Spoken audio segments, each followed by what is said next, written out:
Members of Congress, I have the high privilege and distinct honor of presenting to you the President of the United States.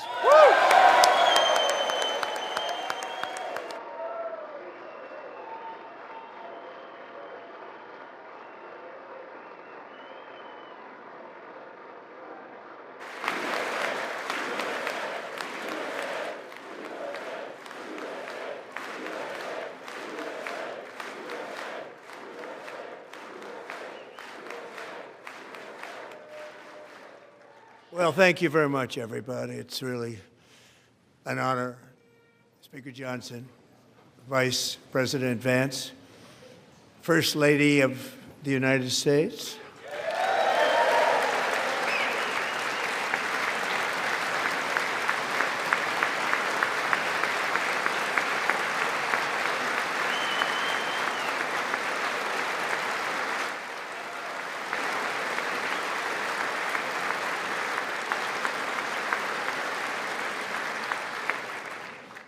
Second Lady of the United States,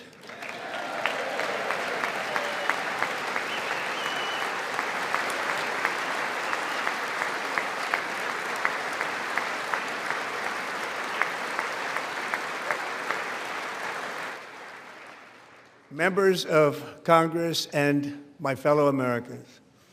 Our nation is back, bigger, better, richer, and stronger than ever before.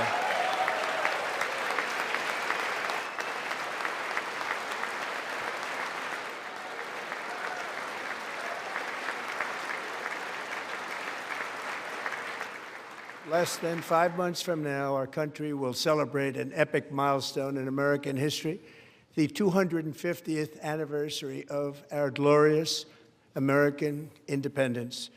This July 4th, we will mark 2.5 centuries of liberty and triumph, progress and freedom in the most incredible and exceptional nation ever to exist on the face of the earth. And you've seen nothing yet. We're going to do better and better and better. This is the golden age of America.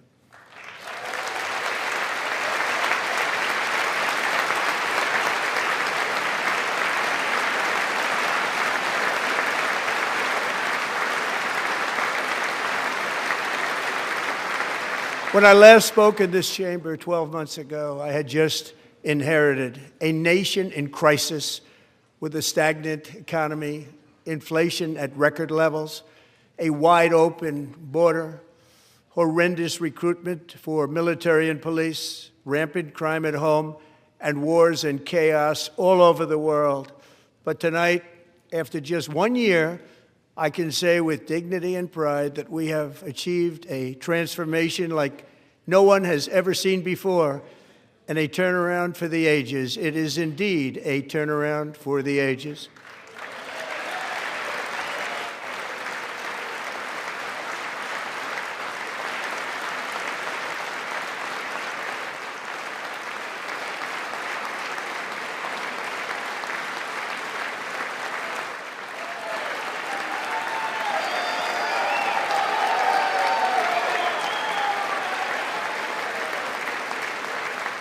And we will never go back to where we were just a very short time ago. We're not going back. Today, our border is secure.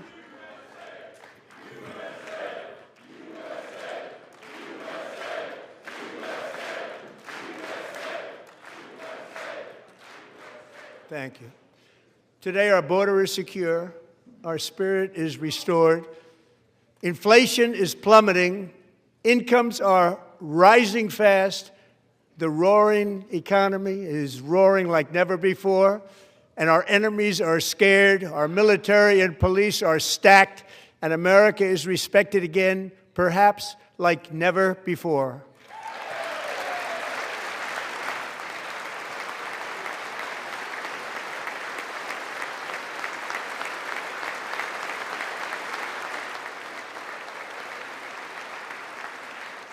After 4 years in which millions and millions of illegal aliens poured across our borders, totally unvetted and unchecked, we now have the strongest and most secure border in American history by far.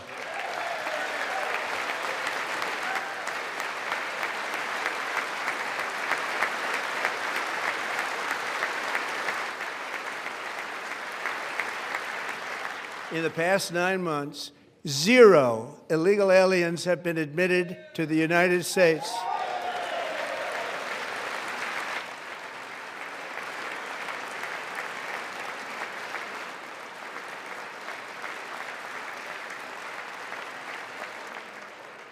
But we will always allow people to come in legally, people that will love our country and will work hard to maintain our country.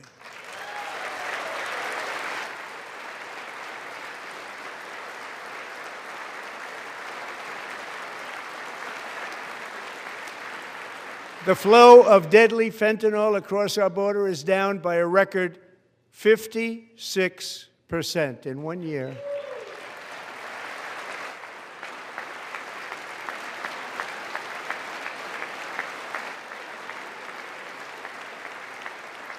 And last year, the murder rate saw its single largest decline in recorded history. This is the biggest decline, think of it, in recorded history, the lowest number in over 125 years, year 1900. In fact, substantially before my wonderful father, I had a wonderful father, Fred, before he was born, substantially before he was born. That's a long time ago. He wouldn't like me to say that, but that's a long time ago.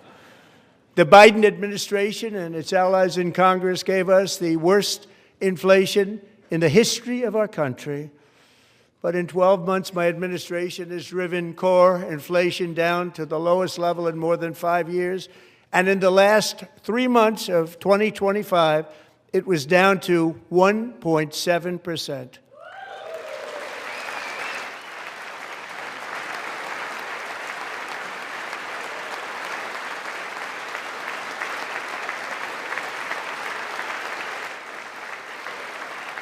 Gasoline, which reached a peak of over $6 a gallon in some states under my predecessor, it was quite honestly a disaster, is now below $2.30 a gallon in most states, and in some places, $1.99 a gallon. And when I visited the great state of Iowa just a few weeks ago, I even saw $1.85 a gallon for gasoline.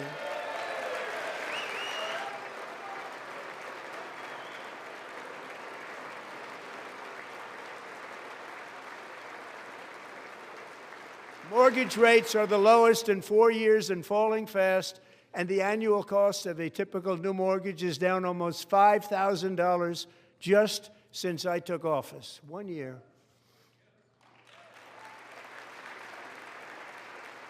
And low interest rates will solve the Biden-created housing problem while at the same time protecting the values of those people who already own a house that really feel rich for the first time in their lives. We want to protect those values. We want to keep those values up. We're going to do both. And we are going to keep it that way. The stock market has set 53 all-time record highs since the election. Think of that, 1 year. Boosting pensions, 401ks, and retirement accounts for the millions and millions of Americans. They're all gaining. Everybody's up, way up.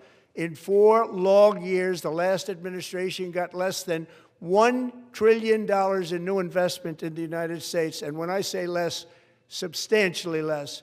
In 12 months, I secured commitments for more than $18 trillion pouring in from all over the globe.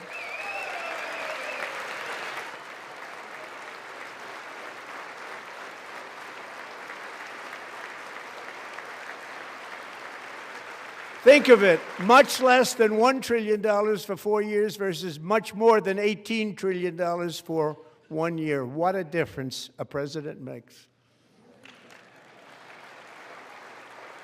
A short time ago, we were a dead country.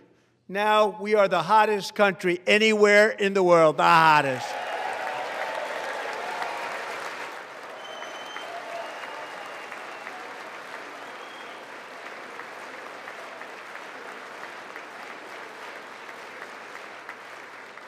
As thousands of new businesses are forming and factories, plants, and laboratories are being built, we have added 70,000 new construction jobs in just a very short period of time. It's getting bigger and bigger and stronger. Nobody can believe what they're watching. American oil production is up by more than 600,000 barrels a day, and we just received from our new friend and partner, Venezuela, more than 80 million barrels of oil.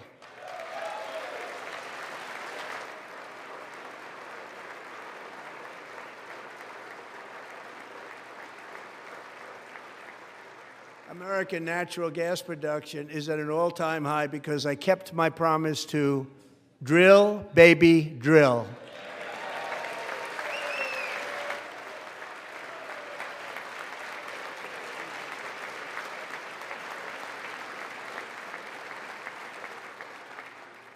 More Americans are working today than at any time in the history of our country. Think about that. Any time in the history of our country, more working today. And 100% of all jobs created under my administration have been in the private sector.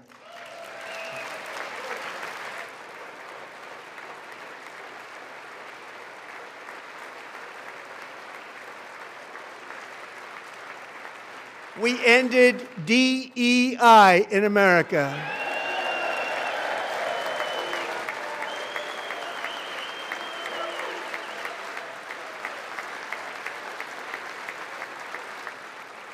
We cut a record number of job-killing regulations, and in 1 year we have lifted 2.4 million Americans, a record, off of food stamps.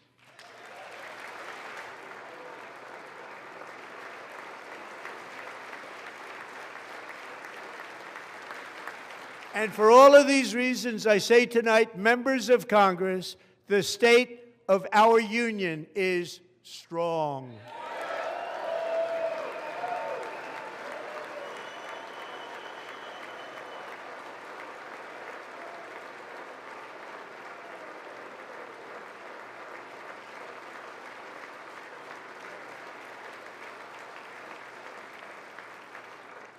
Our country is winning again. In fact, we're winning so much that we really don't know what to do about it. People are asking me, please, please, please, Mr. President, we're winning too much. We can't take it anymore. We're not used to winning in our country. Until you came along, we're just always losing, but now we're winning too much. And I say, no, no, no, you're going to win again. You're going to win big. You're going to win bigger than ever. And to prove that point, here with us tonight is a group of winners who just made the entire nation proud. The men's gold medal Olympic hockey team. Come on in.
Go ahead.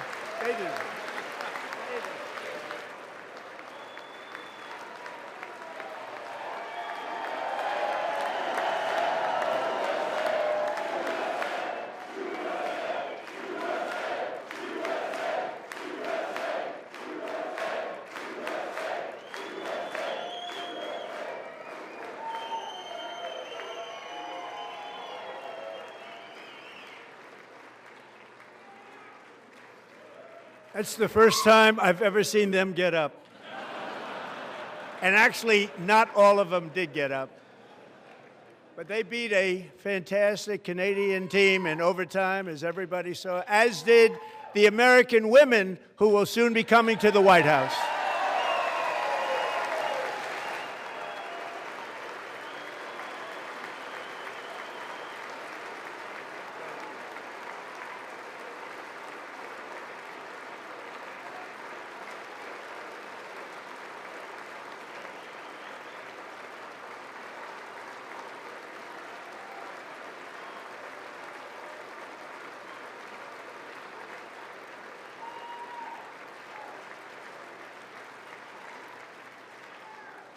They were in the Oval Office before, and I just want to say a second very big congratulations to Team USA. But I have to say that, and I told them this, and we took a vote of the team. I said, anybody votes no, I'm not doing it. So they stood there, and they weren't about to say no, because I've never seen a goaltender play as well as goalie Connor Hellebuck.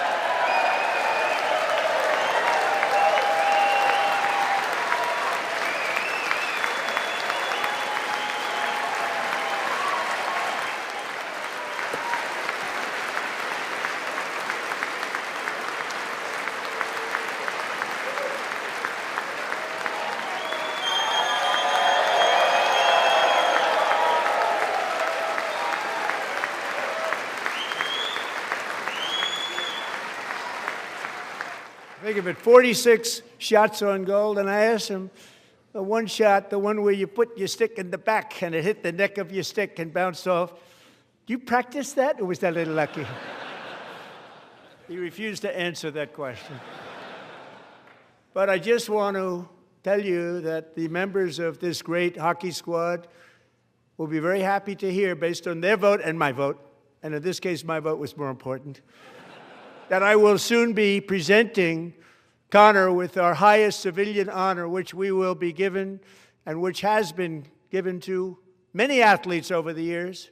But when I say many, not too many, like 12, it's called the highest civilian honor in our country, the Presidential Medal of Freedom.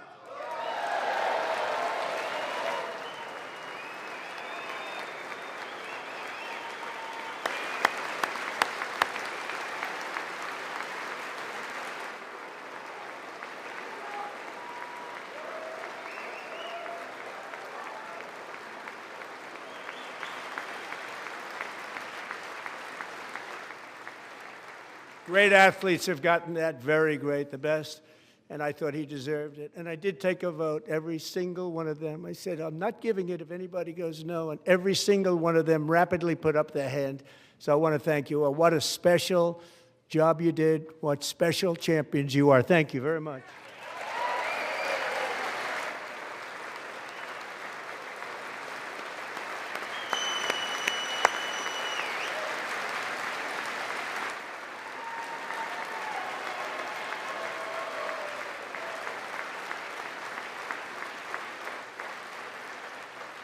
I'm also pleased to say that the next time the Olympic torch is lit, it will be here in America for the 2028 Olympics, and it's the summer version right in Los Angeles. We're going to do a good job in Los Angeles.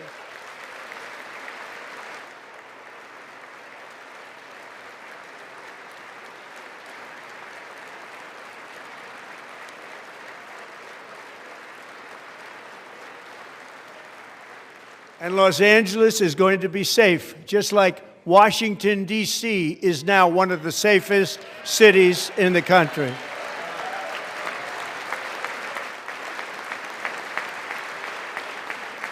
And this year, and I must say I got them both. I got them in my first term, and I was disappointed because I didn't think I'd be the president when this happened. But strange things took place. And now I've got them because I got the Olympics and I got the 2026 FIFA World Cup, and I wanted to claim the 250th, but I didn't get away with that one. I couldn't claim that one for myself. But we're getting the World Cup, so we have the World Cup and the Olympics coming, and that is exciting news.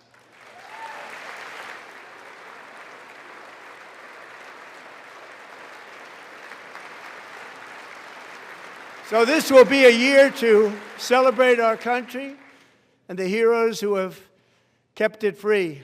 Men like Buddy Taggart.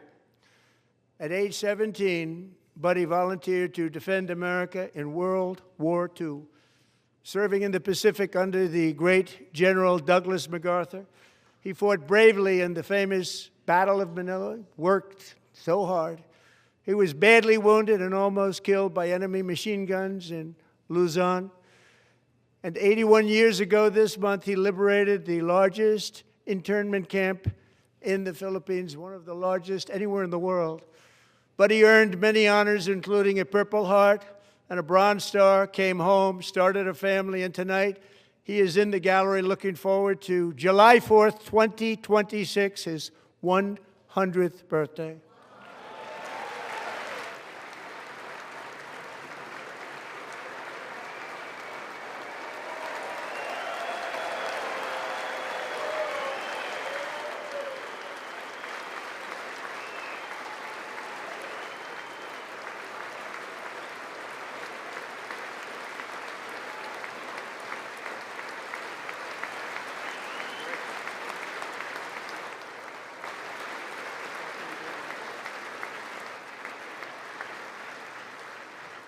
So, buddy, you're a brave man, and we salute you.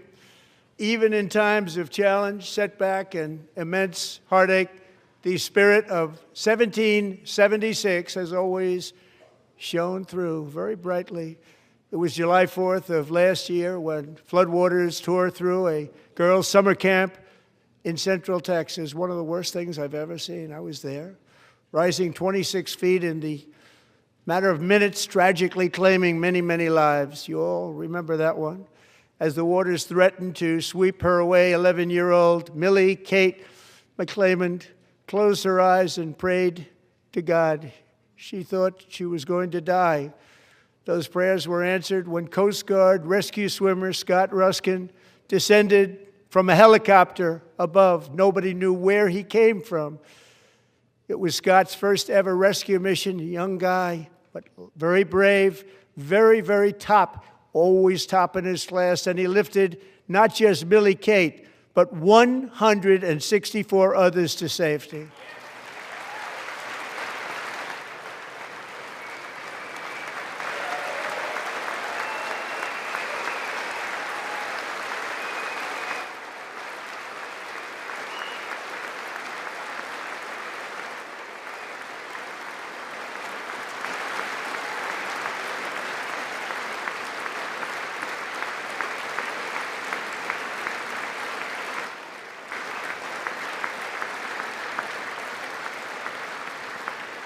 People watched Scott from a distance, and they couldn't believe what they were seeing. The winds were blowing, the rain was pouring, everything was going, and that rapid water, nobody's ever seen anything like it. They said, wow, that's something.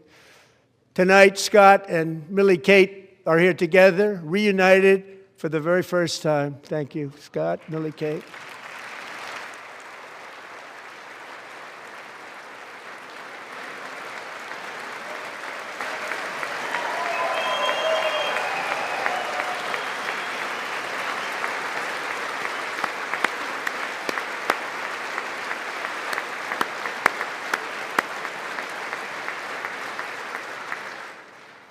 And Petty Officer Ruskin, I'm pleased to inform you that I am now awarding you the Legion of Merit for extraordinary heroism, which is what it was, extraordinary heroism. Thank you.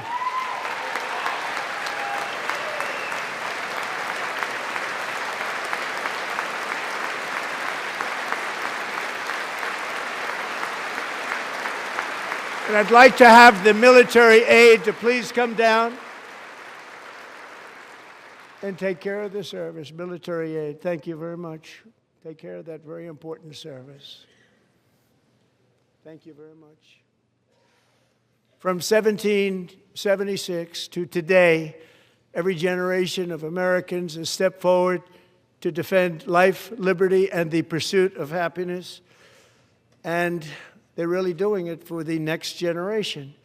But now it's our turn. Together we're building a nation where every child has the chance to reach higher and go further, where government answers to the people, not the powerful, and where the interests of hardworking American citizens are always our first and ultimate concern. That is the debt we owe to the heroes who came before us, and that is the promise we must keep to America for our 250th year. Last year, I urged this Congress to begin the mission by passing the largest tax cuts in American history, and our Republican majorities delivered so beautifully. Thank you, Republicans.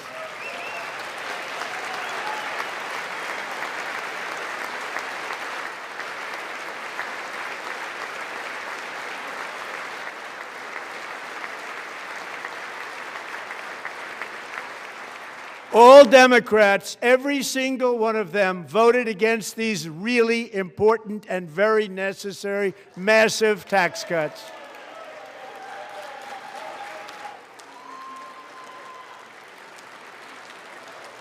They wanted large-scale tax increases to hurt the people instead. But we held strong, and with the great, big, beautiful bill, we gave you no tax on tips, no tax on overtime, and no tax on Social Security for our great seniors.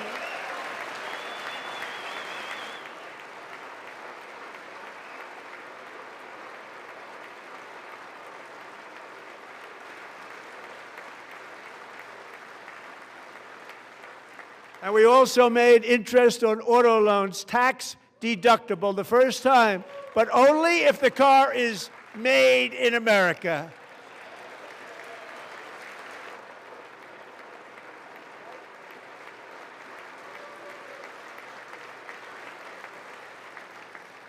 Recently in Pennsylvania, I met Megan Hemhauser, a devoted mom who's homeschools her children, beautiful, 2 children, during the day while waiting tables at night as her husband works overtime operating very heavy equipment.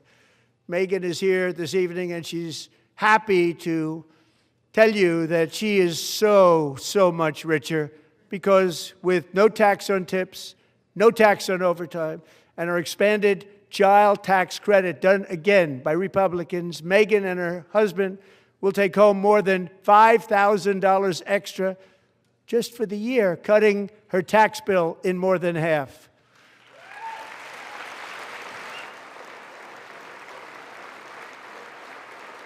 Megan, please stand up. We're fighting for you, Megan. Thank you, Megan. Thank you, Megan. We're fighting for you, Megan. Under our bill, parents like Megan can also activate their children's brand new Trump accounts. And I didn't name it. I did not name it. I did not name that.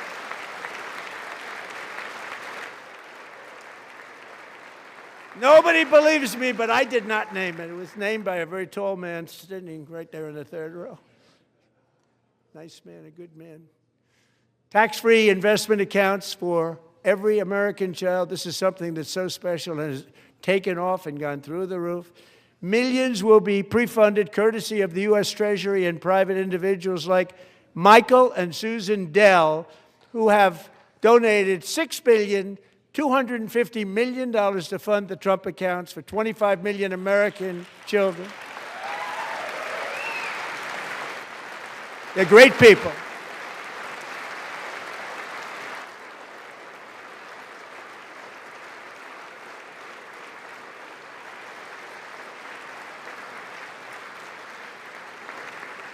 You know, I asked Michael Dell, how do you make all that money? He said, well, I just sat on my dorm in school, and I made computers, and I'd sell them to people, and I just kept selling and selling and selling, and pretty amazing story. That's called the American dream. He sold a lot of computers, a lot of those laptops, so I congratulate him on that, but I really thank him and Susan, as well as others like Brad Gerstner, a very tremendous guy. He was behind it right from the beginning. Brad Gerstner. Thank you, Brad.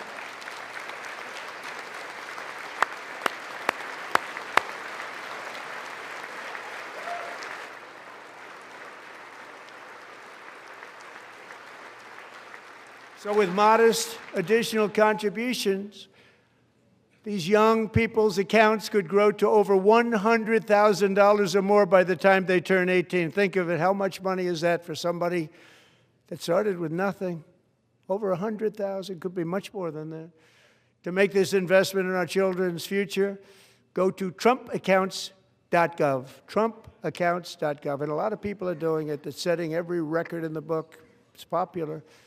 They knew what it was going to take. I'm so proud of them. I'm so proud of the people that got it started. And now it's just taken off. One of the primary reasons for our country's stunning economic turnaround, the biggest in history, where the Dow Jones broke 50,000 4 years ahead of schedule, and the S&P hit 7,000, where it wasn't supposed to do it for many years, were tariffs. I used these tariffs, took in hundreds of billions of dollars to make great deals for our country, both economically and on a national security basis. Everything was working well. Countries that were ripping us off for decades are now paying us hundreds of billions of dollars. They were ripping us so badly, you all know that. Everybody knows it. Even the Democrats know it. They just don't want to say it. And yet these countries are now happy, and so are we. We made deals. The deals are all done. And they're happy. They're not making money like they used to, but we're making a lot of money. There was no inflation, tremendous growth. And the big story was how Donald Trump called the economy correctly, and 22 Nobel Prize winners in economics didn't. They got it totally wrong. They got it really wrong. And then just 4 days ago, an unfortunate ruling from the United States Supreme Court. It just came down. It came down. Very unfortunate ruling. But the good news is that almost all countries and corporations want to keep the deal that they already made, right, Scott?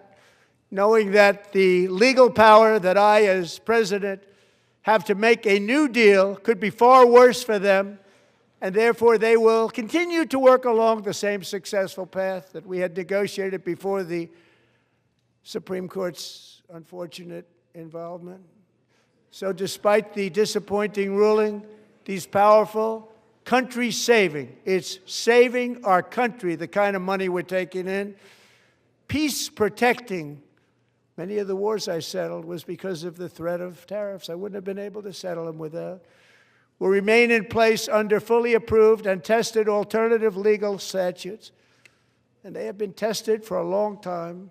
They're a little more complex, but they're actually probably better, leading to a solution that will be even stronger than before.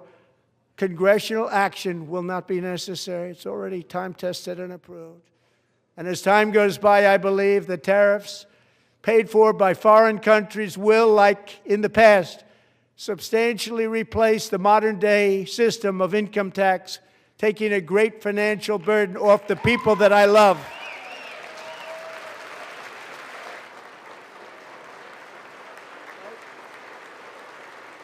Right?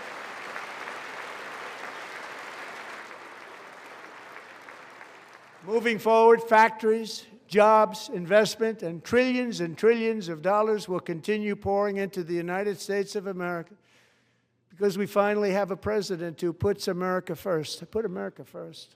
I love America.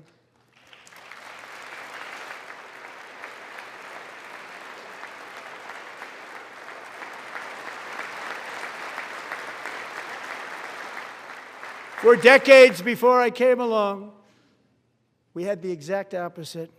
From trade to health care, from energy to immigration, everything was stolen and rigged in order to drain the wealth out of the productive, hardworking people who make our country great, who make our country run. Under Biden and his corrupt partners in Congress and beyond, it reached a breaking point with the Green New scam, open borders for everyone. They poured in by the millions and millions from prisons, from mental institutions. They were murderers, 11,888 murders. They came into our country. You allowed that to happen. And record-setting inflation that cost the typical family $34,000 in just a speck of time. Now the same people in this chamber who voted for those disasters suddenly use the word affordability, a word. They just used it. Somebody gave it to them, knowing full well that they caused and created the increased prices that all of our citizens had to endure. You caused that problem. You caused that problem.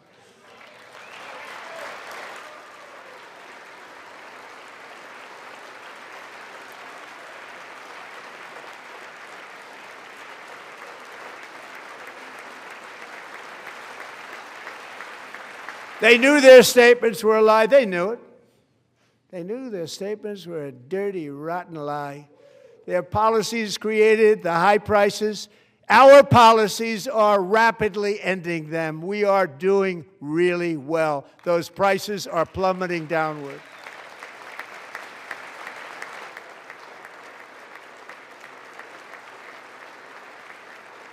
The price of eggs is down 60%, Madam Secretary. Thank you. The cost of chicken, butter, fruit, hotels, automobiles, rent is lower today than when I took office by a lot. And even beef, which was very high, is starting to come down significantly. Just hold on a little while. We're getting it down. And soon you will see numbers that few people would think were possible to achieve just a short time ago. Nobody can believe when they see the kind of numbers, and especially energy, when they see energy going down to numbers like that, they cannot believe it. It's like another big tax cut. I'm also confronting one of the biggest ripoffs of our times, the crushing cost of health care caused by you. Since the passage of the Unaffordable Care Act, sometimes referred to as Obamacare, big insurance companies have gotten rich. It was meant for the insurance companies, not for the people. With our government giving them hundreds and hundreds of billions of dollars a year as their stock prices soared 1,000, 1,200, 1,400, and even 1,700%, like nothing else.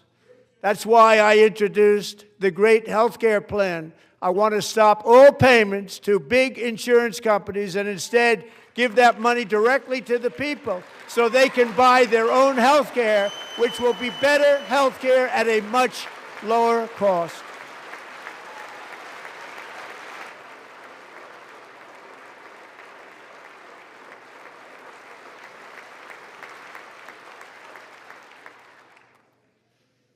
In addition, my plan requires maximum price transparency. That's a big deal. Sounds so simple, so big. And I did that in my first term, and the Democrats immediately terminated it with full knowledge that they were doing a very bad thing for the people. Costs were going to go way up, and that's what happened, and now I'm bringing them way down on health care and everything else. I'm also ending the wildly inflated cost of prescription drugs like has never happened before.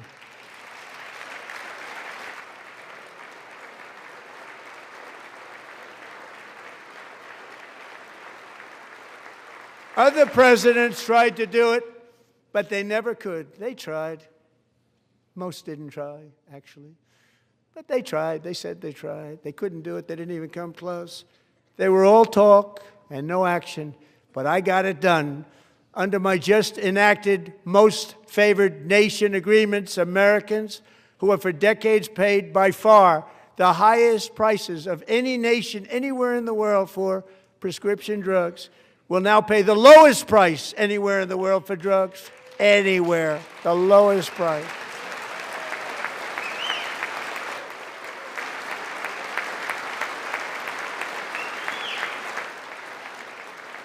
So in my first year of the second term, should be my third term, but strange things happen. I took prescription drugs, a very big part of health care, from the highest price in the entire world to the lowest. That's a big achievement. The result is price differences of 300, 400, 500, 600% and more, all available right now at a new website called TrumpRx.gov. And I didn't name that one either, by the way.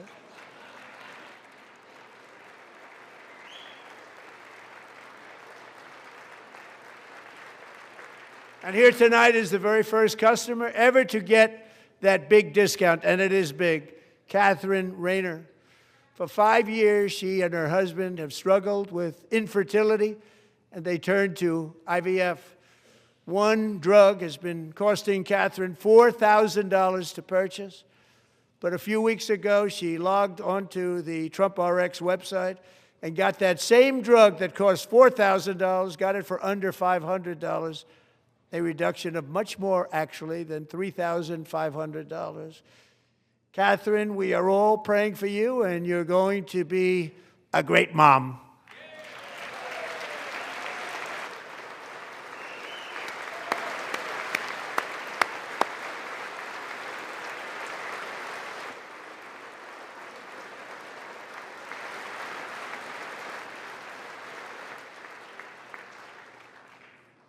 So now I'm calling on Congress to codify my most favored nation program into law. Now, the one thing, I'm not sure it matters because it's going to be very hard for somebody that comes along after me to say, let's raise drug prices by 700 or 800%. But John and Mike, if you don't mind, codify it anyway. They may do it. Codify it anyway. Thank you. Many Americans are also concerned that energy demand from AI data centers could unfairly drive up their electric utility bills. Tonight, I'm pleased to announce that I have negotiated the new Ratepayer Protection Pledge. You know what that is? We're telling the major tech companies that they have the obligation to provide for their own power needs. They can build their own power plants as part of their factory so that no one's prices will go up. And in many cases, prices of electricity will go down for the community and very substantially down. This is a unique strategy never used in this country before. We have an old grid. It could never handle the kind of numbers, the amount of electricity that's needed. So I'm telling them they can build their own plant. They're going to produce their own electricity.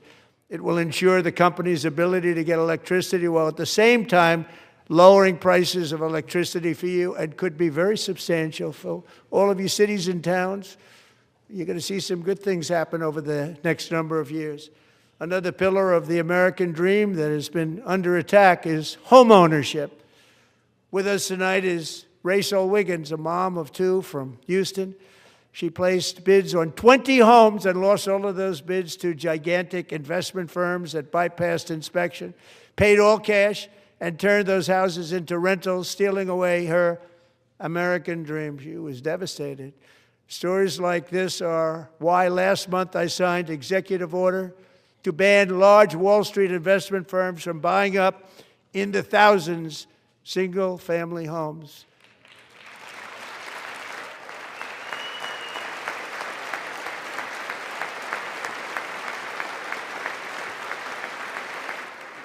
And now I'm asking Congress to make that ban permanent, because homes for people, really, that's what we want. We want homes for people, not for corporations. Corporations are doing just fine. Rachel, thank you very much. Good luck with your home. You'll get one soon.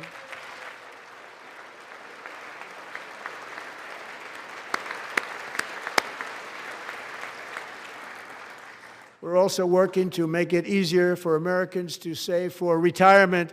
And under this administration, we will always protect Social Security and Medicare. They are not protecting it for our seniors. We will always protect Social Security, Medicare, Medicaid.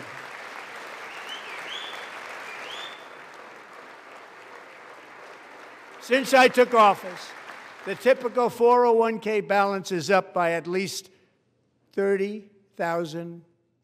That's a lot of money. We have millions and millions of people, because the stock market has done so well, setting all those records. Your 401ks are way up. Yet half of all of working Americans still do not have access to a retirement plan with matching contributions from an employer. To remedy this gross disparity, I'm announcing that next year my administration will give these often forgotten American workers, great people, the people that built our country, access to the same type of retirement plan offered to every federal worker. We will match your contribution with up to $1,000 each year. As we ensure that all Americans can profit from a rising stock market, let's also ensure that members of Congress cannot corruptly profit from using insider information.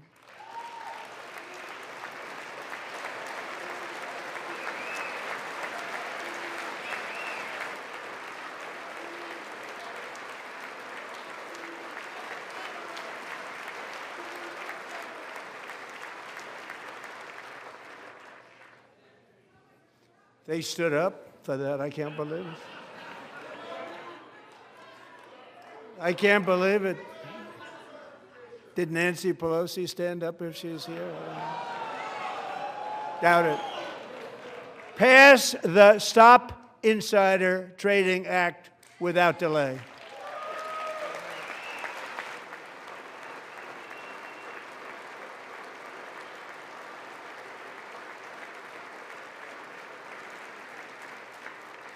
I wasn't sure if anybody even on this side was going to applaud for that. I'm very impressed. Thank you. I'm very impressed.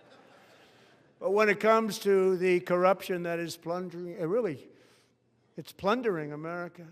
There's been no more stunning example than Minnesota, where members of the Somali community have pillaged an estimated $19 billion from the American taxpayer. Oh, we have all the information. And in actuality, the number is much higher than that. And California, Massachusetts, Maine, and many other states are even worse. This is the kind of corruption that shreds the fabric of a nation, and we are working on it like you wouldn't believe. So tonight, although started 4 months ago, I am officially announcing the war on fraud to be led by our great Vice President, J.D. Vance.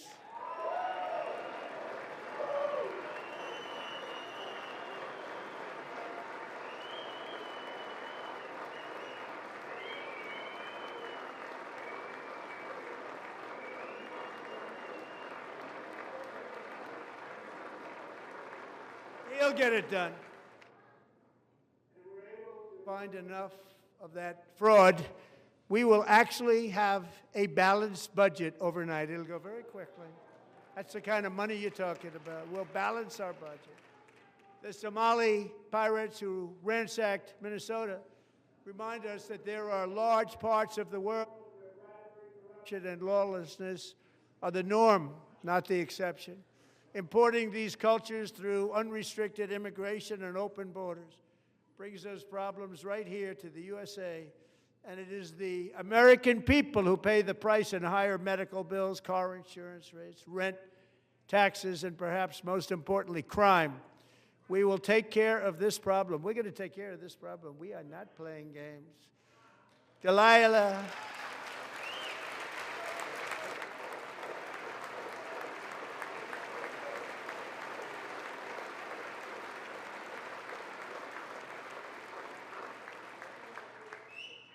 Delilah Coleman was only 5 years old in June 2024 when a 18-wheel tractor trailer plowed into her stopped car traveling at 60 miles an hour or more.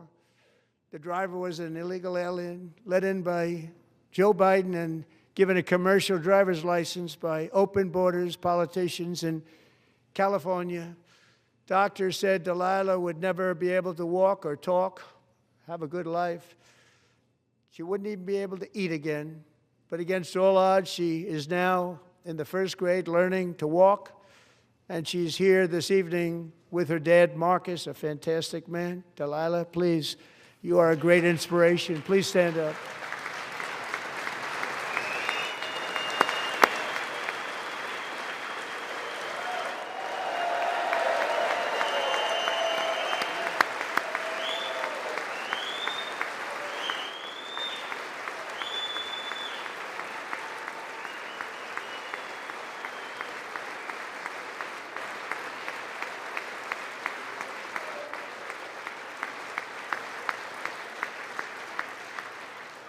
Thank you, Delilah. Many, if not most, illegal aliens do not speak English and cannot read even the most basic road signs as to direction, speed, danger, or location. That's why tonight I'm calling on Congress to pass what we will call the Delilah Law, barring any state from granting commercial driver's licenses to illegal aliens.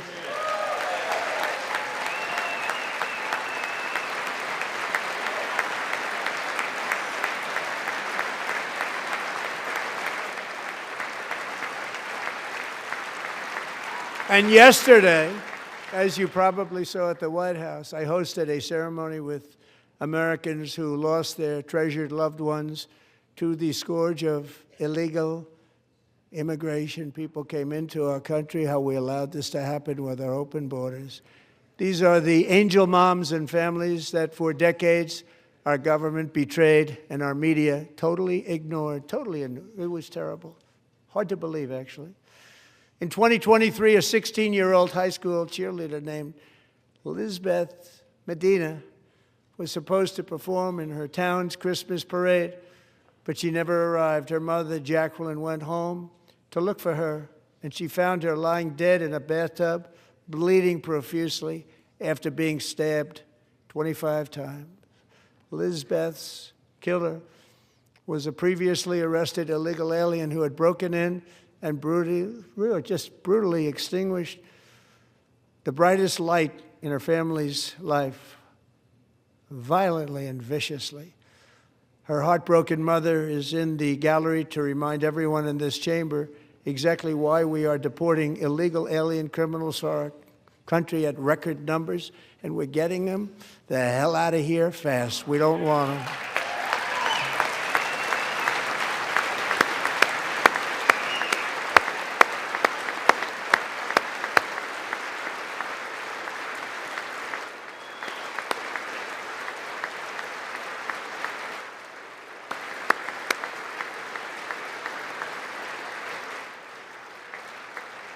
Thank you very much, Jacqueline. Thank you.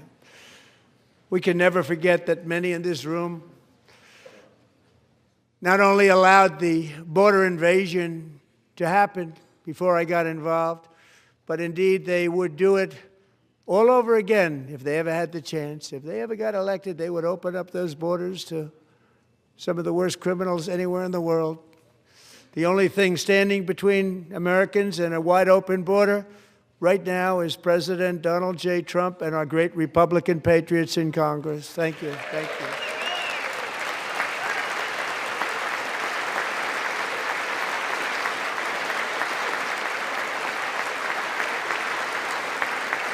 As we speak, Democrats in this chamber have cut off all funding for the Department of Homeland Security. It's all cut off. It's all cut off. They have instituted another Democrat shutdown, the first one costing us 2 points on GDP. 2 points we lost on GDP, which probably made them quite happy, actually. Now they have closed the agency responsible for protecting Americans from terrorists and murderers. Tonight I'm demanding the full and immediate restoration of all funding for the border security, homeland security of the United States, and also for helping people clean up their snow.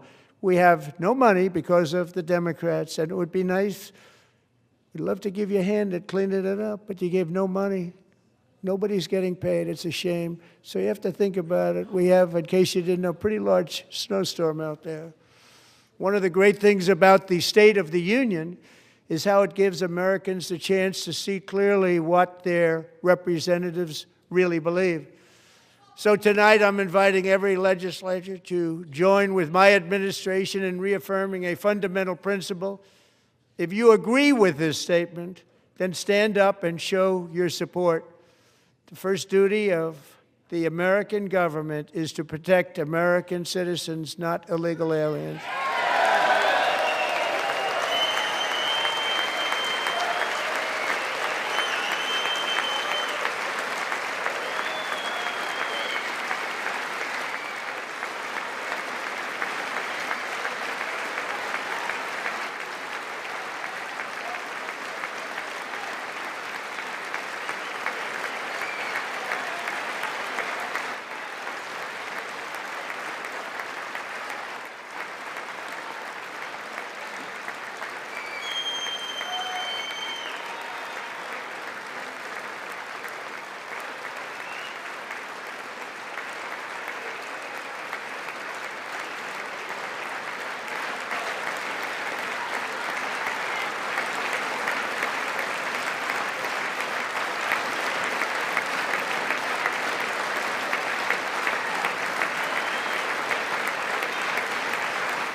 Isn't that a shame? You should be ashamed of yourself not standing up. You should be ashamed of yourself. That is why I'm also asking you to end deadly sanctuary cities that protect the criminals and enact serious penalties for public officials who block the removal of criminal aliens. In many cases, drug lords, murderers all over our country, they're blocking the removal of these people out of our country, and you should be ashamed of yourself.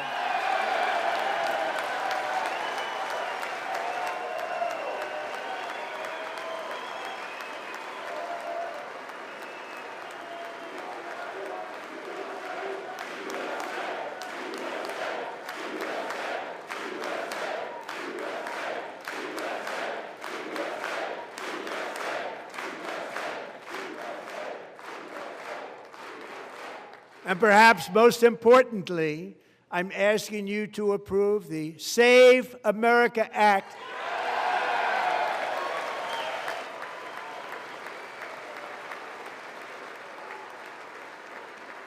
To stop illegal aliens and others who are unpermitted persons from voting in our sacred American elections. That cheating is rampant in our elections. It's rampant. It's very simple. All voters must show voter ID.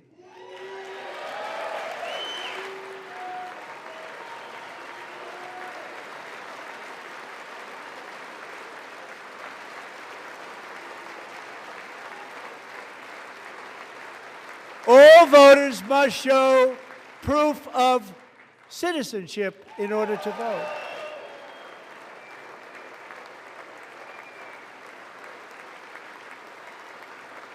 And no more crooked mail-in ballots except for illness, disability, military, or travel. None.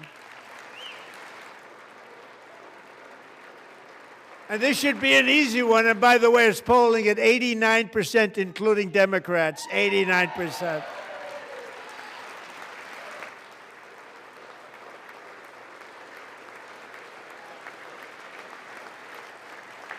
And even the new communist mayor of New York City, I think he's a nice guy, actually. Speak to him a lot. Bad policy, but nice guy. Just said they want people to shovel snow. They got hit hard. Wants them to shovel snow, but if you apply for that job, you need to show 2 original forms of ID and a Social Security card. Yet they don't want identification for the greatest privilege of them all, voting in America. No, it's no good. No good. Both Republicans and Democrats overwhelmingly agree on the policy that we just enunciated. And Congress should unite and enact this common sense, country-saving legislation right now, and it should be before anything else happens.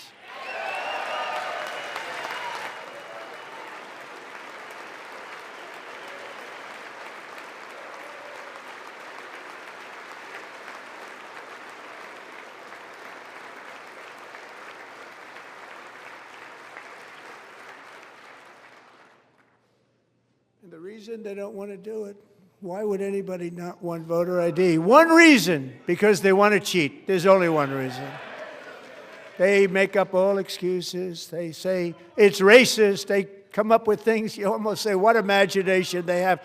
They want to cheat. They have cheated. And their policy is so bad that the only way they can get elected is to cheat. And we're going to stop it. We have to stop it, John.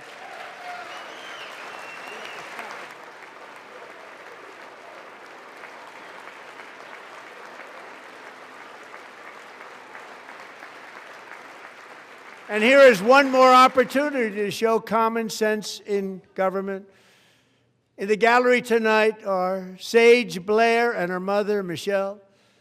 In 2021, Sage was 14 when school officials in Virginia sought to socially transition her to a new gender, treating her as a boy and hiding it from her parents. Hard to believe, isn't it? Before long, a confused Sage ran away from home after she was found in a horrific situation in Maryland. A left-wing judge refused to return Sage to her parents because they did not immediately state that their daughter was their son. Sage was thrown into an all-boys state home and suffered terribly for a long time. But today, all of that is behind them because Sage is a proud and wonderful young woman with a full-ride scholarship to Liberty University. Sage and Michelle, please stand up.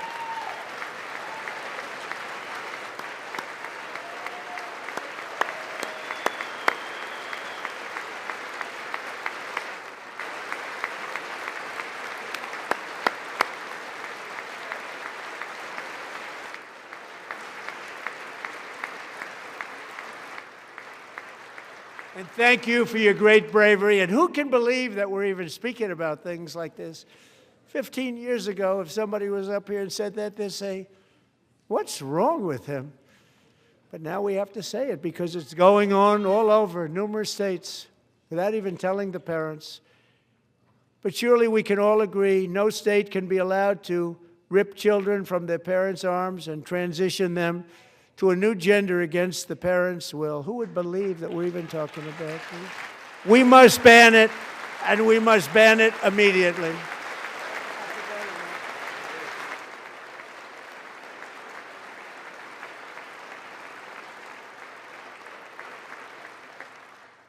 Look, nobody stands up. These people are crazy, I'm telling you. They're crazy.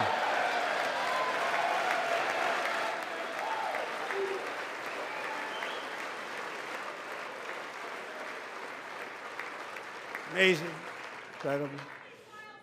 Boy, oh boy.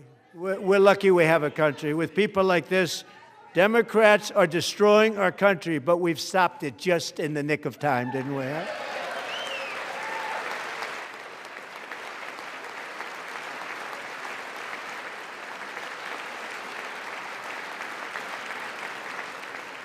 No one cares more about protecting America's youth than our wonderful First Lady, now a movie star. She's a movie star. Can you believe it?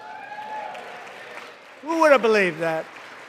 Over the past year, she has had an incredible impact championing AI legislation, advancing a landmark executive order on foster care, and helping secure $30 million to launch the Melania Trump Foster Youth to Independence Initiative. It's a tremendous really a tremendous thing that happened and had a lot of bipartisan support.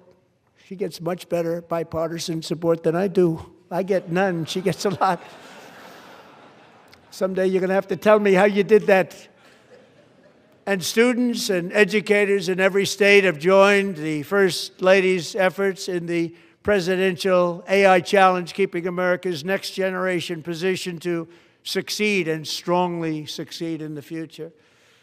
Tonight, we welcome two young people whose lives reflect the First Lady's impact, Sierra Burns and Everest Nevermont. Thank you both, and Melania, thank you. I know how hard you worked on it. Thank you very much.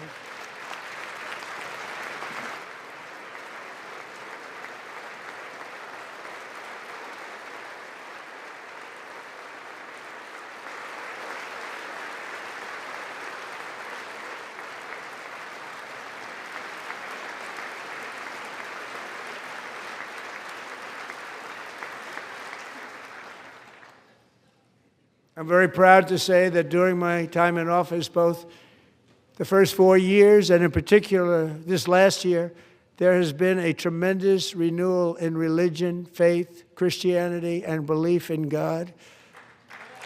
Tremendous renewal.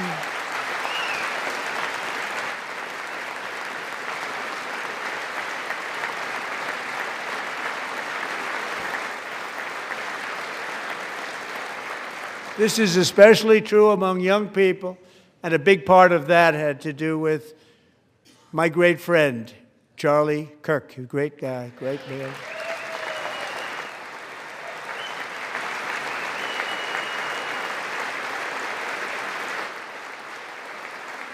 So last year, Charlie was violently murdered by an assassin and martyred, really martyred for his beliefs.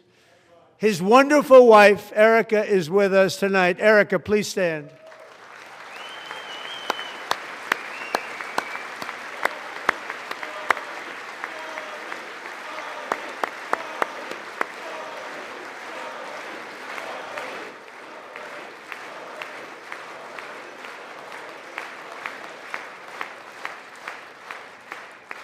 Thank you, Erica. Been through a lot. In Charlie's memory, we must all come together to reaffirm that America is one nation under God, and we must totally reject political violence of any kind.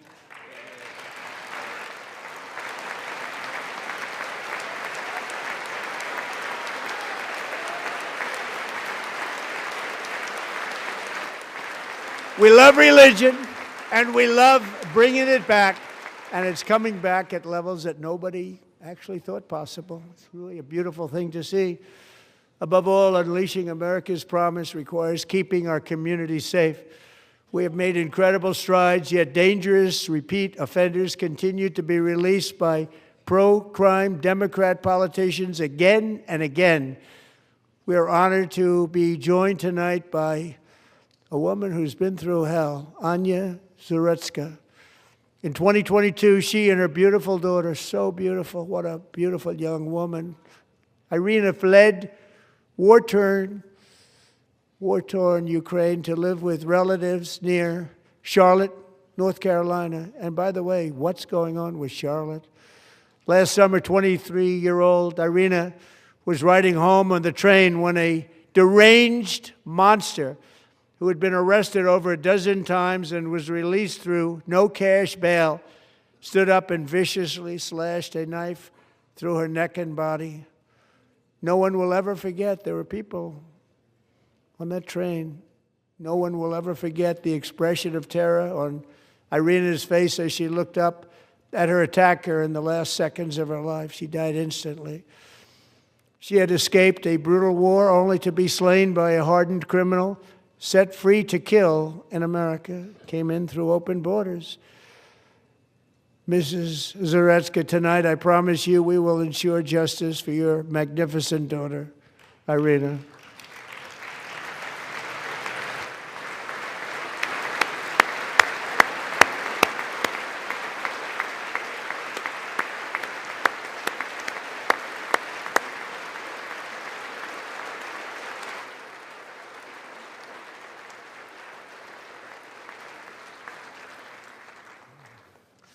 How do you not stand? How do you not stand? I'm asking this Congress to pass tough legislation to ensure that violent and dangerous repeat offenders are put behind bars, and importantly, that they stay there.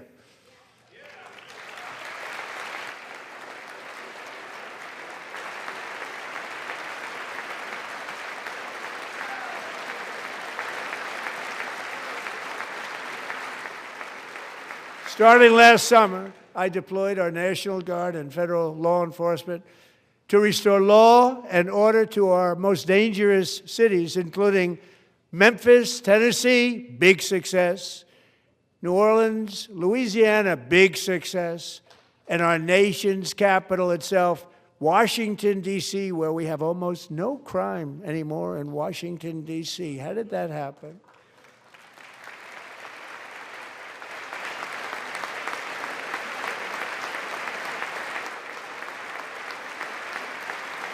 In fact, crime in Washington is now at the lowest level ever recorded, and murders in D.C. this January were down close to 100% from a year ago.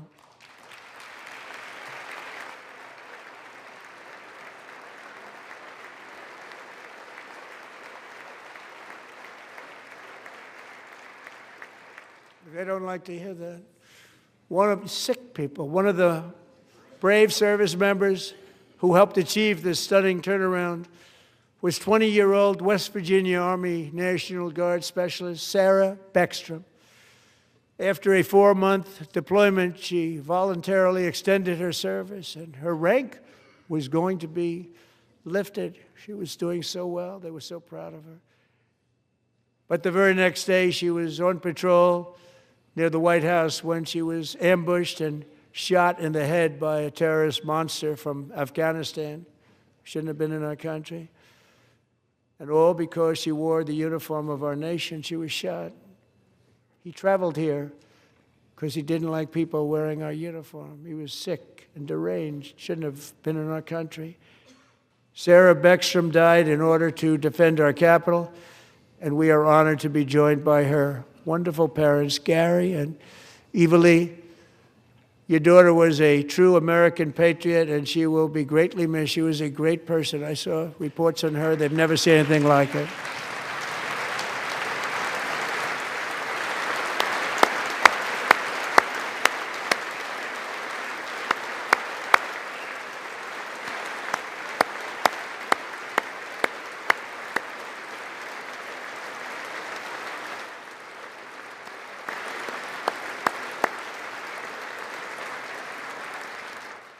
So sorry. Thank you very much. A great young lady. I saw reports that were like, perfect. She was perfect. Serving alongside Sarah that day was Staff Sergeant Andrew Wolf. The terrorist shot Andrew in the head, and no one thought he could possibly make it. The two of them, Sarah and Andrew, both shot violently in the head. Neither was expected to make it. They weren't even given a chance, except his wonderful mother, named Melody, who I spoke to the same night, and she was so positive. The doctors thought that Andrew was gone, but his mother said, no, Mr. President, Andrew will be fine. He's going to make it. I've never seen anything like it. I mean, he was given almost no chance. She said, I have no doubt, sir, he's going to be okay. This was a conversation that I had with her that night, with her son laying helplessly in bed, blood all over. Everybody is praying, she said, sir, he will be okay. The doctors didn't understand what she was saying, and after looking at the results of the damage done, neither did I. She was so strong and conclusive that even Andrew's great father felt she didn't really understand the gravity of the situation. But she turned out to be right. Right, Melody? She turned out to be right.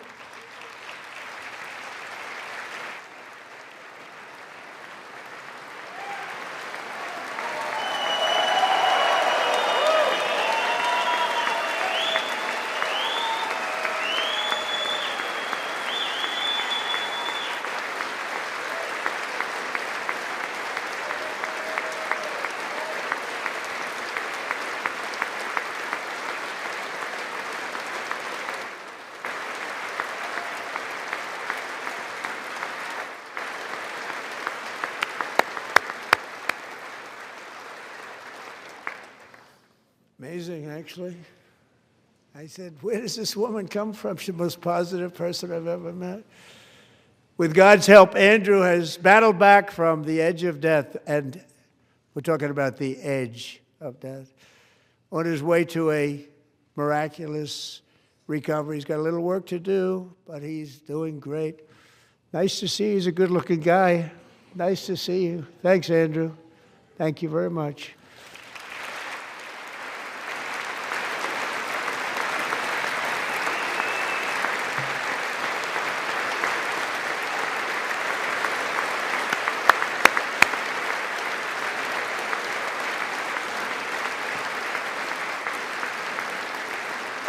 So, Andrew, while you're up, now I'm going to ask a highly respected General James Seward to present Staff Sergeant Andrew Wolf and the great family of Sarah Beckstrom with the award created by our late, great President George Washington himself. It's called the Purple Heart.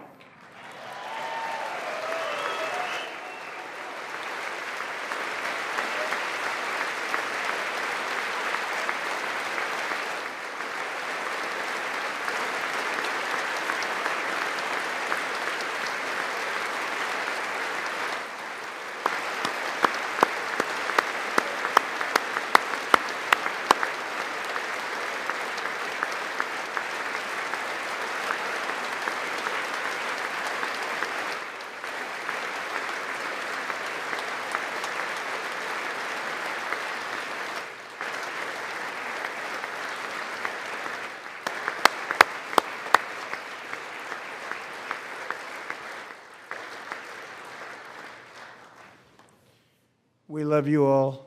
Love you. We're proudly restoring safety for Americans at home, and we are also restoring security for Americans abroad. Our country has never been stronger. My first 10 months, I ended 8 wars, including Cambodia. Isn't it funny? Sick people.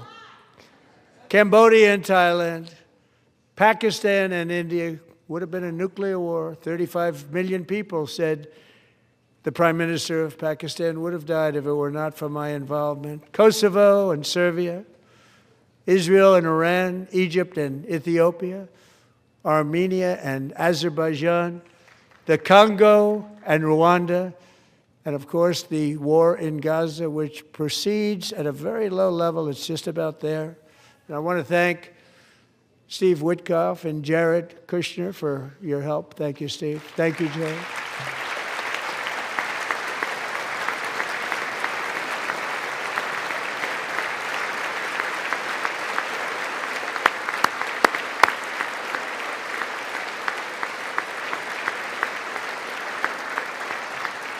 And I also want to thank the man they report to, Secretary of State Marco Rubio. Thank you, Marco.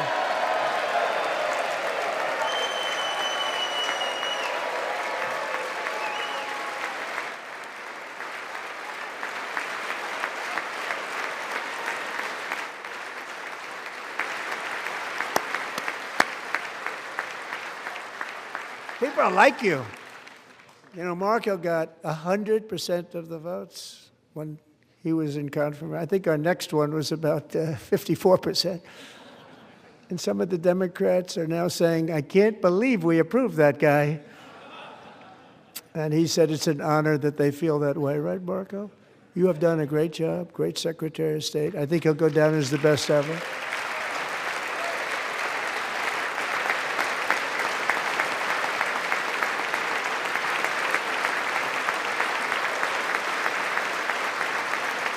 Under the ceasefire I negotiated, every single hostage, both living and dead, has been returned home. Can you believe that?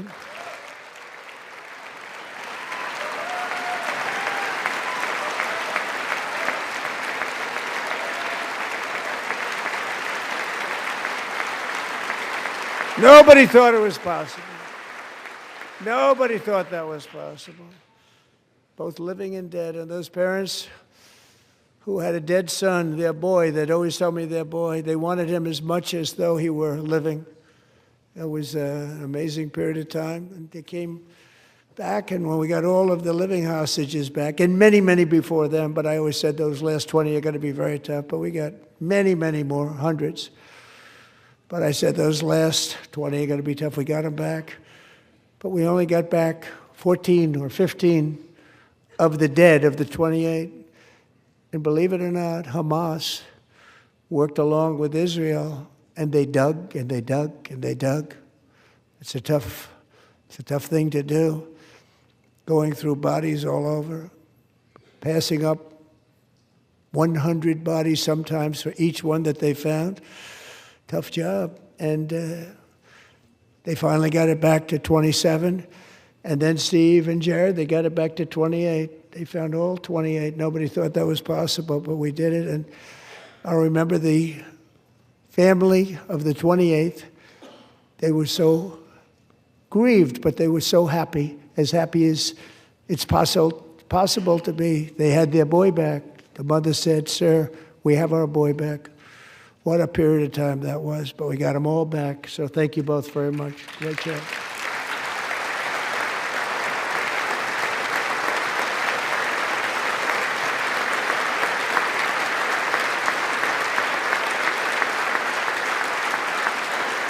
And we're working very hard to end the 9th war, the killing and slaughter between Russia and Ukraine, where 25,000 soldiers are dying each and every month. Think of that, 25,000 soldiers are dying a month. A war which would have never happened if I were president, would have never happened. As president, I will make peace wherever I can, but I will never hesitate to confront threats to America wherever we must. That's why in a breakthrough operation last June, the United States military obliterated Iran's nuclear weapons program with an attack on Iranian soil known as Operation Midnight Hammer.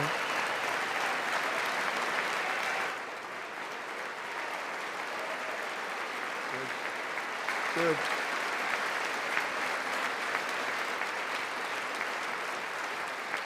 For decades, it had been the policy of the United States never to allow Iran to obtain a nuclear weapon. Many decades.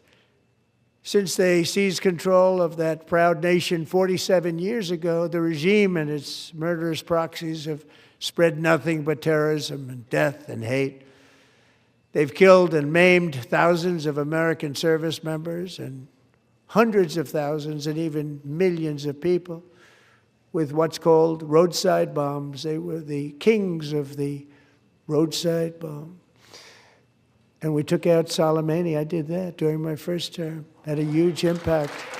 He was the father of the roadside bomb.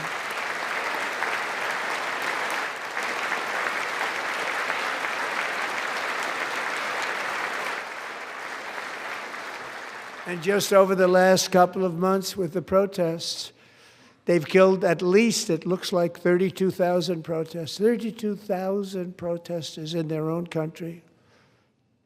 They shot them and hung them. We stopped them from hanging a lot of them with the threat of serious violence. But this is some terrible people.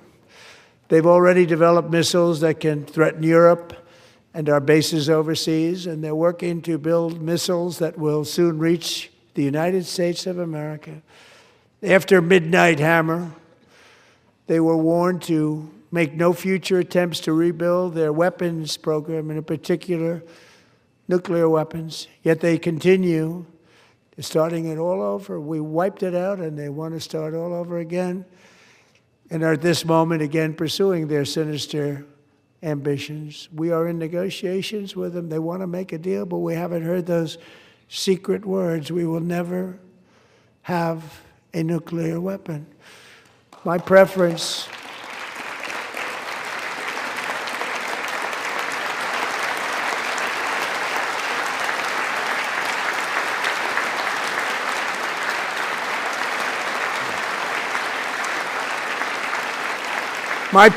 is to solve this problem through diplomacy. But one thing is certain, I will never allow the world's #1 sponsor of terror, which they are by far, to have a nuclear weapon. Can't let that happen.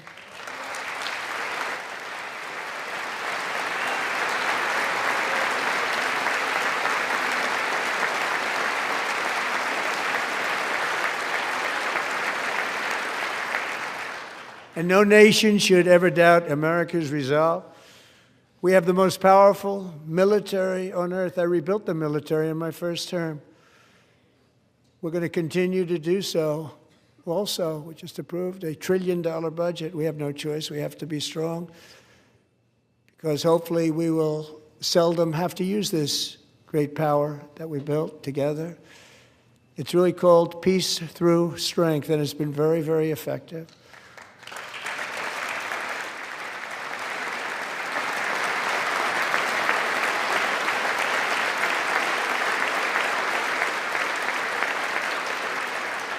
So thanks to Republicans in Congress, we're investing that record number of dollars, have no choice, in the United States Armed Forces.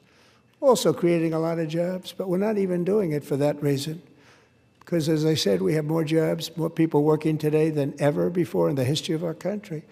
And NATO countries are friends and allies. They are. They're our friends and they're our allies. Have just agreed, at my very strong request, to pay 5% of GDP for military defense rather than the 2%, which they weren't paying. We were paying for almost all of NATO. Now they're paying 5 as opposed to not paying 2.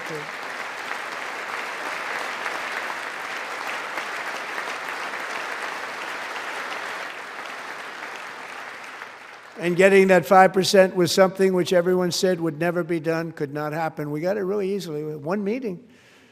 And big difference between 2% that's not paid. We were paying the freight of many of them. Very few were paid up. Now 5%, then they're paid. And everything we send over to Ukraine is sent through NATO, and they pay us in full. They pay us totally in full. Every branch of our armed forces is setting records for recruitment. This is so exciting. And every service member recently.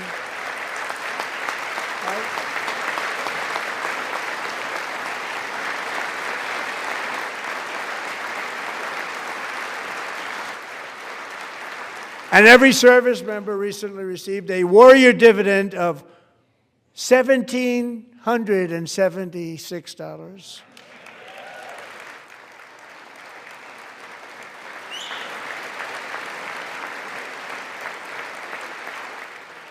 You know, they put it on my desk. We got the money from tariffs and other things, a lot of money we have. We have much more money than people understand.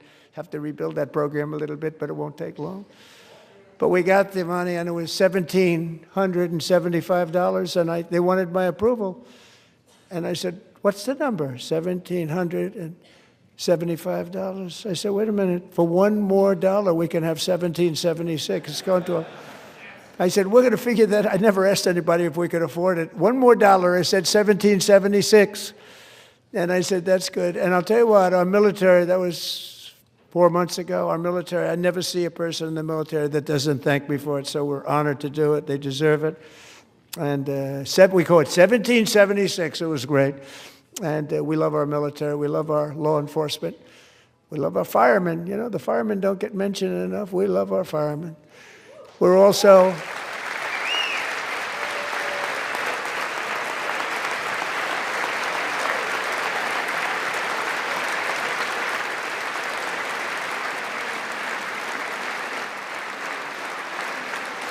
We're also restoring American security and dominance in the Western Hemisphere, acting to secure our national interests and defend our country from violence, drugs, terrorism, and foreign interference. For years, large swaths of territory in our region, including large parts of Mexico, really large parts of Mexico, have been controlled by murderous drug cartels.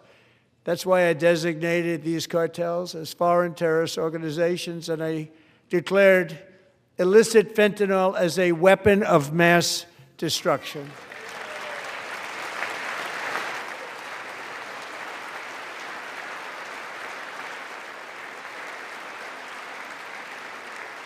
And with our new military campaign, we have stopped record amounts of drugs coming into our country and virtually stopped it completely coming in by water or sea. You probably noticed that. We very seriously damaged their fishing industry also. Nobody wants to go fishing anymore. We've also taken down one of the most sinister cartel kingpins of all. You saw that yesterday. In January,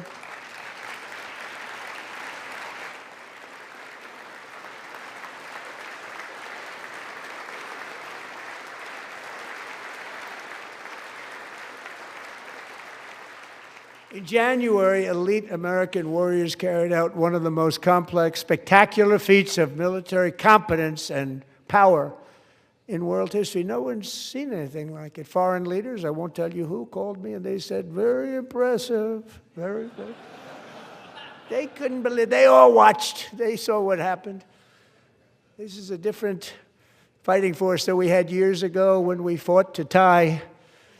You know, it's a great fighting force. I'm so proud of it. Look at Space Force. Space Force is my baby, because we did that. My baby is becoming so important.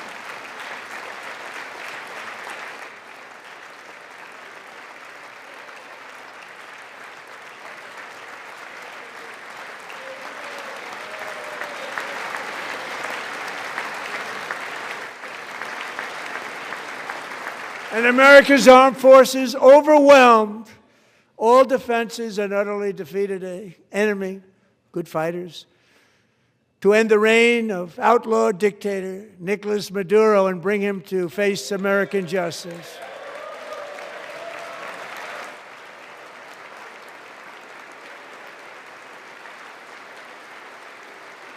And this was an absolutely colossal victory for the security of the United States, and it also opens up a bright new beginning for the people of Venezuela.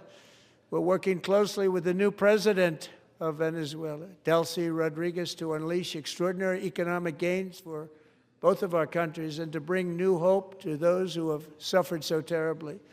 They really did suffer. With us tonight is Alejandro Gonzalez. She grew up in a tight-knit Venezuelan family and was especially close to her beloved uncle Enrique.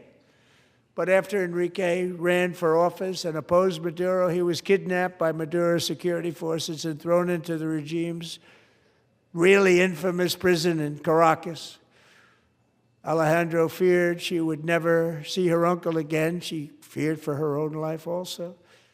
But since the raid, we have worked with the new leadership, and they have ordered the closure of that vile prison and released hundreds of political prisoners already, with more to come. Alejandro, I'm pleased to inform you that not only has your uncle been released, but he is here tonight. We brought him over to celebrate his freedom with you in person. Enrique, please come down.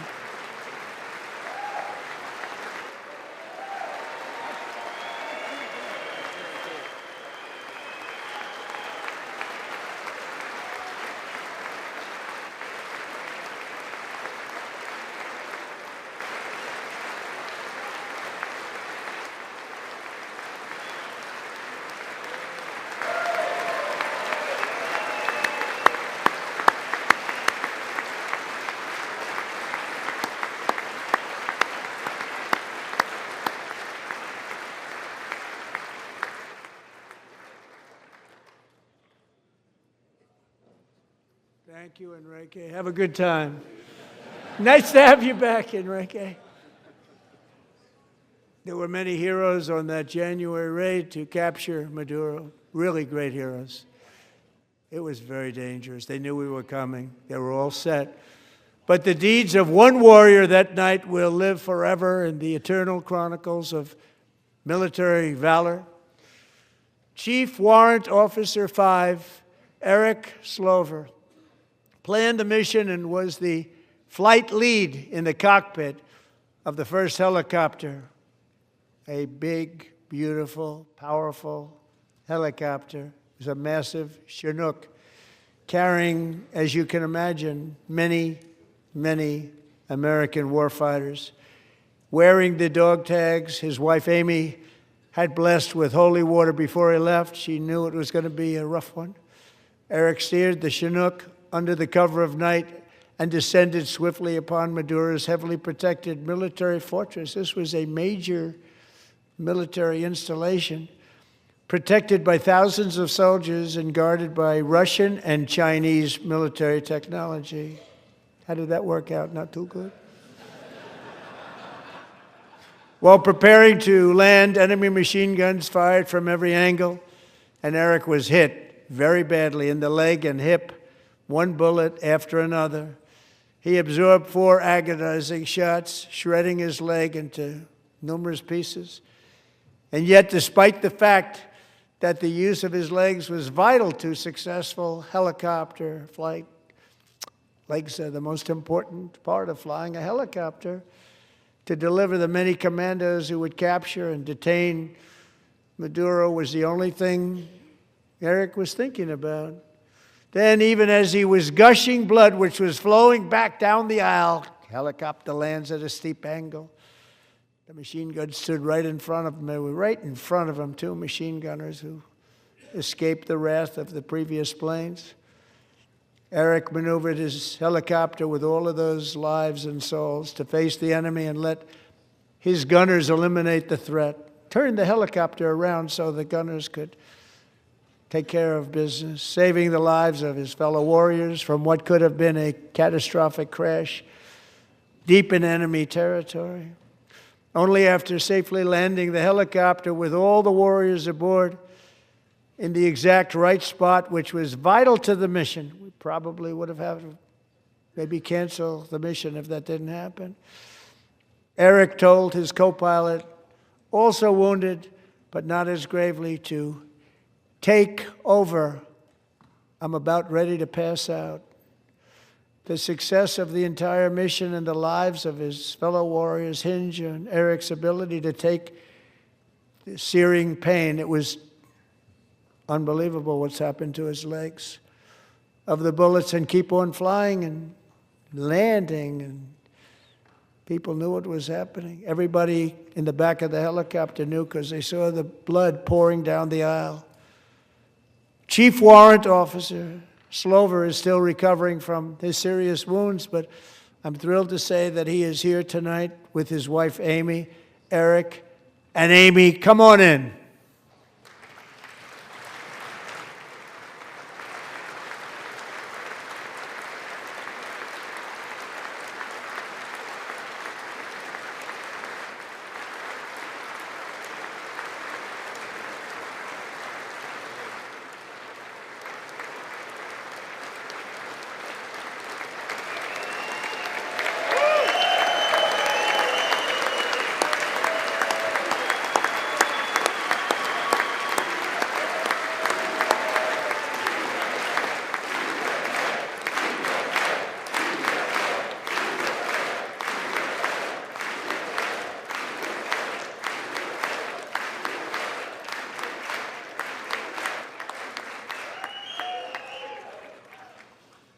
So we have a surprise for Eric and Amy. In recognition of Eric's actions above and beyond the call of duty, I would now like to ask General Jonathan Braga to present Chief Warrant Officer Slover with our nation's highest military award, the Congressional Medal of Honor.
Well, thank you very much, Eric and Amy.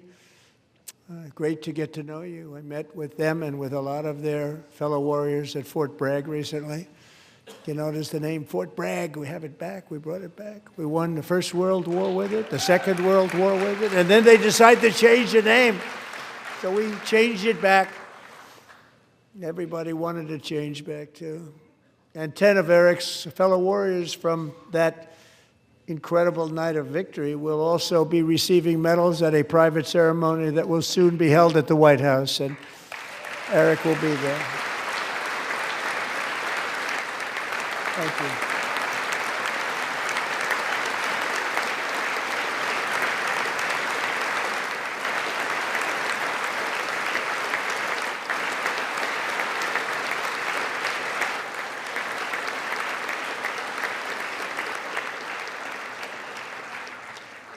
Thank you, Eric.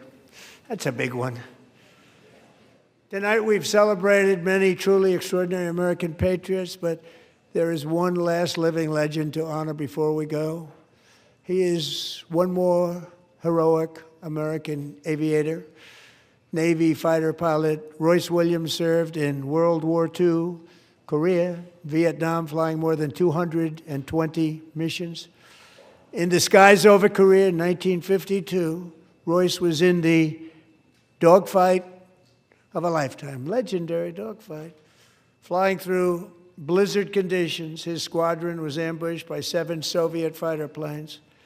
It was his first aerial combat of the war, and despite being massively outnumbered and outgunned, Royce led the takedown of 4 enemy jets and almost destroyed the others, vanquishing his adversaries while taking 263 bullets to his own plane and being seriously hurt. His story was secret for over 50 years. He didn't even want to tell his wife, but the legend grew and grew. But tonight, at 100 years old, this brave Navy captain is finally getting the recognition he deserves. He was a legend long before this evening. Royce, please stand up, and I will ask the First Lady of the United States to present Captain Royce Williams with his Congressional Medal of Honor.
Thank you, Royce, and thank you, Eric. I've always wanted the Congressional Medal of Honor, but I was informed I'm not allowed to give it to myself, and I wouldn't know why I'd be taking it, but if they ever open up that law, I will be there with you someday. But you know, that's our highest honor, Congressional Medal of Honor, and that's a big thing, and it's an honor to be in the same room with you. Thank you both very much, Eric. Thank you.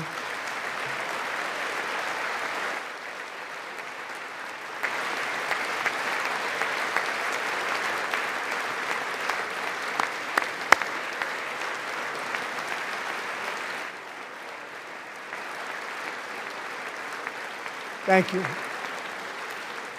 250 years is a long time in the life of a nation, but in another sense, it's really a mere moment in the eye of history. Two of the gentlemen we met in the gallery this evening took their first breaths 1 century ago, 100 years before that, on July 4th, 1826, the author of the Declaration of Independence, brilliant, Thomas Jefferson, drew his last breath. Just a single long human lifespan separates the giants who declared and won our independence from the heroes who stand among us tonight. Everything our nation has done, everything we have achieved, has been the work of those few great lifetimes. In those brief chapters, Americans built this nation from 13 humble colonies into the pinnacle of human civilization and human freedom, the strongest, wealthiest, most powerful, most successful nation in all of history. Americans ventured out across the daunting and dangerous continent. We carved paths through an unforgiving wilderness, settled a boundless frontier, and tamed the beautiful but very, very dangerous Wild West. From empty marshes and wide open plains, we raised up the world's greatest cities. Together we mastered the world's mightiest industries and shattered history's monstrous tyrannies. And we liberated millions from the chains of fascism, communism, oppression, and terror. Americans lifted humanity into the skies on the wings of aluminum and steel, and then we launched mankind into the stars on rockets powered by sheer American will and unyielding American pride. We wired the globe with our ingenuity. We captivated the planet with American culture. And now we are pioneering the next great American breakthroughs that will change the entire world. All of this and so much more is the enduring legacy, unmatched glory of the hardworking patriots who built and defended this country and who still carry the hopes and freedoms on all of humanity's backs. For years they were forgotten, betrayed, and cast aside. But that great betrayal is over, and they will never be forgotten again. Because when the world needs courage, daring, vision, and inspiration, it is still turning to America. And when God needs a nation to work his miracles, he knows exactly who to ask. There is no challenge Americans cannot overcome, no frontier too vast for us to conquer, no dream too bold for us to chase, no horizon too distant for us to claim. For our destiny is written by the hand of providence, and these first 250 years were just the beginning. From the rugged border towns of Texas to the heartland villages of Michigan, from the sun-kissed shores of Florida to the endless fields of the Dakotas, and from the historic streets of Philadelphia to right here in our nation's capital, Washington, D.C., the golden age of America is upon us. The revolution that began in 1776 has not ended. It still continues because the flame of liberty and independence still burns in the heart of every American patriot. And our future will be bigger, better, brighter, bolder, and more glorious than ever before. Thank you, God bless you, and God bless America.